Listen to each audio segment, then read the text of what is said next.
Hello friend, welcome to it and repeat. কেমন আছো সবাই? আশা করি সবাই খুব ভালো আছো। আর আমার আজকের রেসিপি হলো কালো চিকেন। চলো তাহলে বন্ধুরা পুরো রেসিপিটা দেখো, ভিডিওটা একদমই স্কিপ করো না। আজকের ভিডিওটা আশা করি তোমাদের ভালো লাগবে। চলো তাহলে রেসিপিটা শুরু করি। এখানে আমি 1 কিলো চিকেন নিয়ে নিয়েছি। চিকেনটাকে খুব ভালো করে ধুয়ে একটু ঝুড়িতে করে জল ঝরিয়ে নিয়ে নিয়েছি। তারপরেই কিন্তু আমি এটা ম্যারিনেট করতে নিয়ে এসেছি। এখানে ধনে গুঁড়ো, লঙ্কা গুঁড়ো, হলুদ গুঁড়ো আর নুন দিয়ে আমি এটা ম্যারিনেট করে আধ ঘন্টা মতন রেখে দিলাম। এবার চলো যা যা উপকরণ লাগবে সেগুলোকে রেডি করে নিই। এখানে আমি দেখো তেঁতুল নিয়ে নিয়েছি। তেঁতুলটাকে আমি একটু জলে ভিজিয়ে রাখবো পাল্পটাকে বার করার জন্য। আর এদিকে আমি আদা রসুনের পেস্ট করে নিচ্ছি। দেখতেই পাবে বন্ধুরা, চিকেনটায় কিন্তু খুব বেশি মশলা আমি দিইনি, তবে দেখতে মনে হচ্ছে প্রচণ্ড মশলা। পুরো রেসিপিটা দেখো তাহলেই বুঝতে পারবে। এদিকে আদা রসুনের পেস্টটা করে নিলাম। এদিকে আমি পেঁয়াজ 4টে বড় সাইজের পেঁয়াজ নিয়ে নিয়েছি। পেঁয়াজগুলোকে কেটে নেব আর পেঁয়াজটাকে একটু ভিজিয়ে রাখবো। আজকাল পেঁয়াজে প্রচণ্ড নোংরা থাকে, একটু চোকলাটাকে ছাড়িয়ে একটু ভিজিয়ে নিলেই দেখবে পেঁয়াজের নোংরাটা একদম চলে যায়।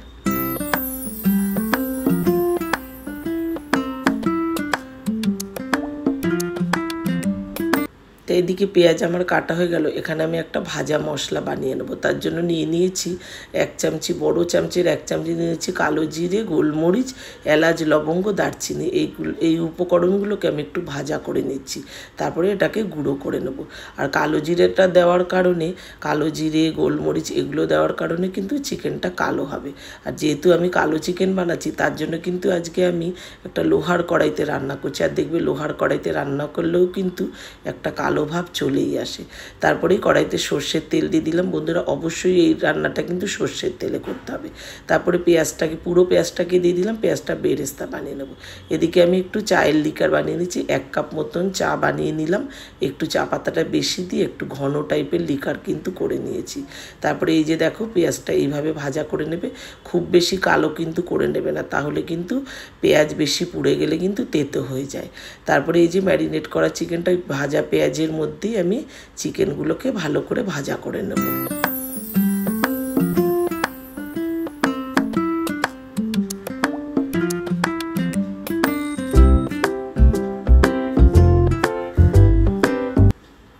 এদিকে চিকেনটাও আমার ভাজা হচ্ছে।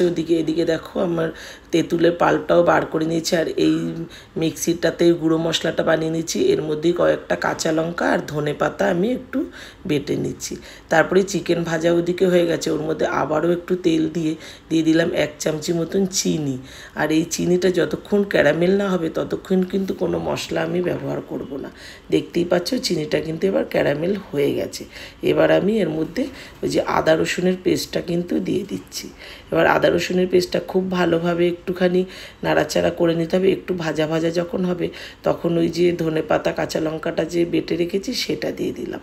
ঝালটা যে যেমন খাও তেমনই দেবে, তবে এই চিকেনটা একটু ঝাল ঝাল হলেই কিন্তু বেশি ভালো লাগে।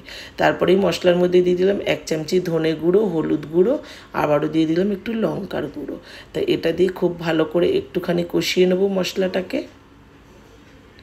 তারপরে এই যে দেখো ভাজা চিকেনটাকে দিয়ে দিলাম। আর এই ভাজা চিকেনের মধ্যে দেখতে পাচ্ছ একটা কাঁচা চিকেন, কিন্তু এটা কিন্তু চিকেন না। চিকেনের মধ্যে যে মেটেটা থাকে না, সেটা দিয়ে দিচ্ছি। ওটা আর ভাজা যায় না, প্রচণ্ড গায়ে ছেটে।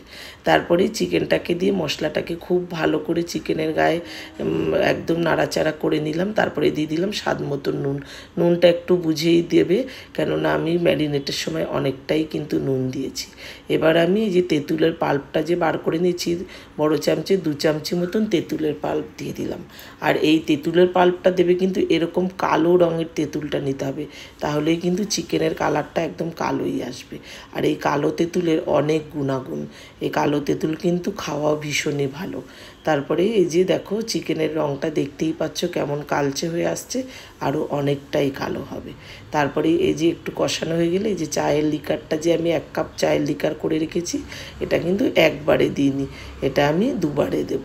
একবার হাফ দিয়েছি একটু কষিয়ে নেওয়ার পরে, তারপরে এই যে আবারও এই এই চায়ের লিকারটাকে পুরোটা দিয়ে দিলাম। এবার এই চায়ের লিকারটা দিয়ে ভালো করে একটু কষিয়ে নেবো, তাতেই দেখবি অনেকটা কালার চলে আসে। এই যে ঢাকনাটাকে তুলে নিলাম। এইবার দেখো কালারটা কত সুন্দর এসছে। আর তারপরে যেহেতু আমি লোহার কড়াইতে রান্না করছি, লোহার কড়াইতে রান্না করলে দেখবে একটা কালচে ভাব তো চলেই আসে। আর যাদের বাড়িতে লোহার কড়াই নেই তারা এমনি কড়াইতেও করতে পারো, তাহলেও আসবে রঙটা। তারপরে এটা কষানো হয়ে গেলে দিয়ে দিলাম পরিমাণ মতন জল।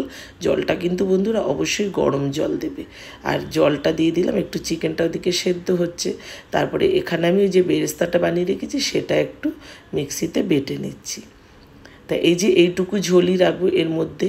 তাও যদি মনে করো ঝোলটা বেশি, দেখবে এই বেরেস্তা বাটাটা যে দিচ্ছি এখন এই ঝোলটা কিন্তু একদমই থকথকে হয়ে যাবে, তার জন্য একটু ঝোল রেখেছি আমি। আর কেউ যদি মনে করে একদম শুকনো শুকনো বানাবে তাহলে কিন্তু সেটা যার যার রুচি মতন বানাতেই পারো। তারপরে এই যে দেখো আমার কিন্তু হয়ে এসছে চিকেনটা, কেমন কালার এসছে বলো এবার। তারপরে এই যে এবার সবশেষে আর দেখো এদিকে আমার গ্যাসের অবস্থা এত ফুটছে তো, আর কড়াইটা খুব বেশি তো বড় না, প্রচণ্ড ছিটে ছিটে একদম গ্যাসটা নোংরা হয়ে গেছে। তারপরে এই যে ভাজা মশলা যে বানিয়ে রেখেছি কালো জিরে গোলমরিচ আর গরম মশলা সেটাও দিয়ে দিলাম। এবার কিন্তু আমি নামিয়ে দেবো। কিছুক্ষণ নামিয়ে রেখে দিয়েছি, তাতে দেখো কালারটা যেন আরও ভালো এসছে, ওই যে লোহার কড়াইতে করেছি তার জন্য। তারপরেই চলো এটা নামিয়ে নিই। আর এই চিকেনটা যে কোনো পরোটা, পাতলা পাতলা যে ময়দার পরোটা হয় না তেল ব্রাশ করে অল্প তেল দিয়ে, সেই পরোটাটা দিয়ে খাবে, দারুণ টেস্ট হয়। আর তারপরে রুমালি রুটি যে কোনো নান দিয়েও খেতে পারো, তবে আমরা ভাত দিয়েই খেয়েছি। কেমন লাগলো আজকের রেসিপিটা তোমাদের অবশ্যই কমেন্টে জানিও বন্ধুরা। ভালো লাগলে লাইক শেয়ার করে দিও, আর চ্যানেলটিকে সাবস্ক্রাইব করে দিও। আর ফেসবুক থেকে দেখলে পেজটিকে ফলো করে আমার পাশে থেকো। আর আমরা এবেলা ভাত দিয়ে খেয়েছি, ওবেলা কিন্তু অবশ্যই রুটি দিয়েই খেয়েছি। তাহলে চলো বন্ধুরা, তোমাদের কেমন লাগলো অবশ্যই জানিও। আজ আসি, সবাই ভালো থেকো, সুস্থ থেকো, সাবধানে থেকো। আবার আসবো অন্য কোনো রেসিপি নিয়ে। আজকের রেসিপিটা তোমাদের কেমন লাগলো অবশ্যই জানিও। আজ আসি, টাটা।